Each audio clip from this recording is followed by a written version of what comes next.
Encore une semaine de forte baisse pour les marchés européens avec un CAC 40 qui clôture ce soir en baisse de 1,29% à 4 967 points après avoir cassé en séance le seuil des 4 900 points. Et pour cause, les foyers d'incertitude se multiplient, hausse des taux, bras de fer entre Bruxelles et Rome, les risques macroéconomiques et géopolitiques commencent à se traduire dans les perspectives des entreprises qui se retrouvent lourdement sanctionnées par les marchés. Pourtant, sur le front des statistiques, le PIB américain lui est ressorti en hausse de 3,5% en première estimation au troisième trimestre, une progression légèrement supérieure aux attentes, mais en dépit de cette bonne nouvelle, les marchés ont creusé leurs pertes car pour eux, une croissance américaine solide est avant tout un bon argument pour la Fed pour poursuivre son resserrement monétaire. Mais outre la macroéconomie, cette semaine, c'est vraiment la micro qui a plombé la tendance. Les publications du troisième trimestre se révèlent particulièrement sanglantes pour le compartiment automobile. Après Michelin et Plastic Omnium, c'est par exemple au tour de Valeo de s'effondrer en bourse. Lanterne rouge du SBF 120, le titre dégringole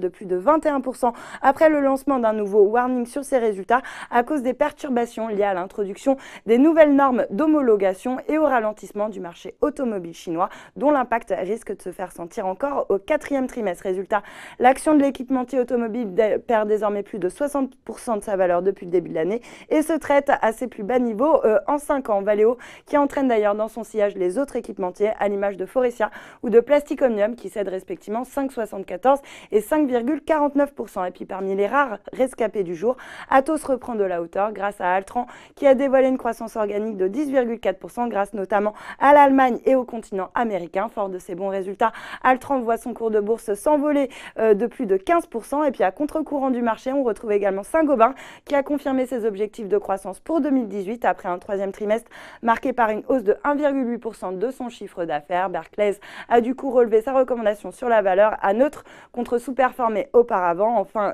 Technip FMC a vu son bénéfice progresser de 13,1% au troisième trimestre, tandis que les prises de commande, elles, ont grimpé de 48% à 3,6 milliards d'euros. Mais le repli de sa marge et la baisse du chiffre d'affaires ont été lourdement sanctionnés par le marché. Voilà, c'est tout pour ce soir, mais n'oubliez pas, toute l'actu éco et finance est sur Boursorama. Bon week-end.